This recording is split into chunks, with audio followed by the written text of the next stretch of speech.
حضور نے ہمیں بتلایا کہ پچھلے لوگ اپنے رب کو کیسے مناتے تھے، وہ کس طرح اس کے حضور ناز عرض کرتے تھے۔ حضور نے ہمیں اللہ کو منانے کے طریقے بھی بتلائے، فرمایا جب ماں باپ دعا مانگیں گے اولاد کے حق میں تو وہ مان جائے گا۔ حضور علیہ السلام نے فرمایا جب مسافر دعا مانگے گا تو اللہ مان جائے گا۔ فرمایا میرے رسول کریم نے کہ جب بیمار دعا مانگے گا تو اللہ مان جائے گا۔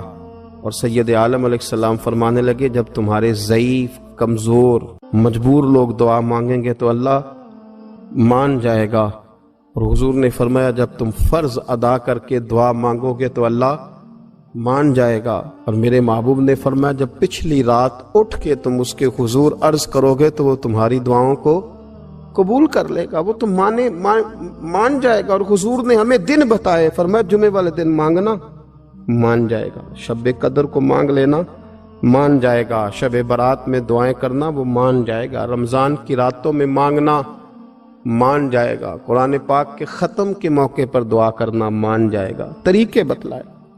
اب یہ ہے کہ ہم نے تو مانگنا تھا نا اس کی بارگاہ میں، ہم نے تو حاضر ہونا تھا، ہم نے تو جانا تھا۔ اب ہم نے آگے بڑھنا ہے، اس کے حضور عرض کرنا ہے۔ حضور نے ہمیں بتلایا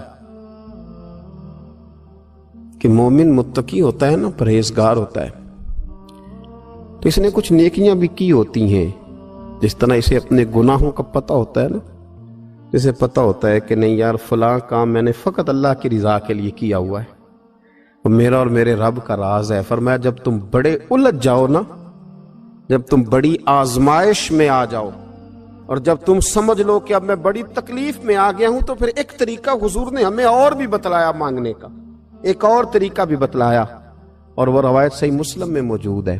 راوی حضرت عبداللہ ابن عمر رضی اللہ تعالیٰ عنہ، حضور فرماتے ہیں 3 لوگ سفر کر رہے تھے۔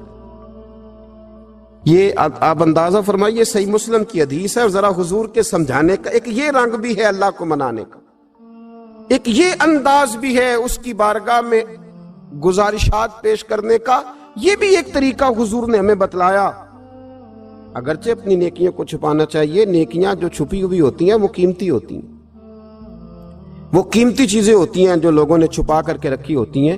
حضرت عبداللہ ابن عمر فرمانے لگے کہ نبی پاک صلی اللہ علیہ وسلم فرماتے ہیں 3 لوگ سفر کر رہے تھے، رستے میں طوفان آ گیا، تیز بارش شروع ہو گئی، تو حضور فرماتے ہیں وہ تینوں بارش سے بچنے کے لیے ایک غار میں چھپ گئے۔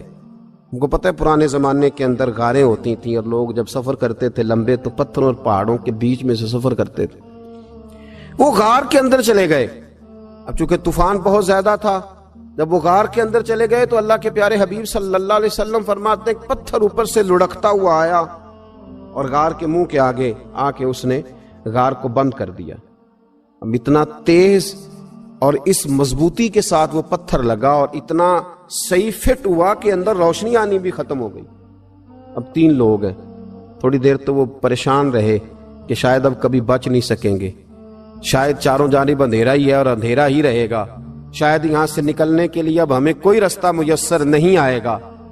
وہ پہلے تو پریشان ہوئے، پھر کہنے لگے یار اس طرح کرو، ذرا غور کیجئے گا میری بات پہ۔ فرمایا اس طرح کرو، اگر کوئی زندگی میں نیکی کی ہے نا تو ذرا اس نیکی کو یاد تو کرو، اور یاد کر کے اس مالک کے حضور عرض تو کرو، وہ کریم ہے، کوئی آنکھو شاید من جاوے تے گل کم تتڑی دا بن جاوے، عرض تو کرو ان میں سے۔ یہ آپ اندازہ فرمائیے، یہ بات بیان کون کر رہا ہے؟ یہ مدینے والے رسول بیان کر رہے ہیں، یہ نبی پاک علیہ السلام نے بیان فرمایا، یہ وہ کہانی ہے جو ہمیں ہمارے نبی پاک نے سنائی، رسول کریم علیہ السلام نے ہمیں بتلائی، یہ داستان محبت۔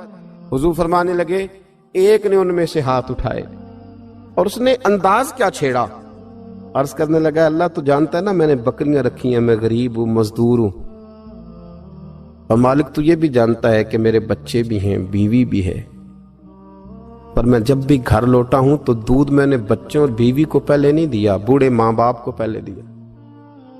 اللہ میں نے ان کے ساتھ ہمیشہ کرم کے بازو کھول کر معاملہ کیا، وہ غار میں تنہا بیٹھے ہیں اور اپنے مالک کو منا رہے ہیں۔ عرض کرتے ہیں اللہ تجھے یاد ہے نا ایک رات جب میں بڑی دیر سے لوٹا تھا،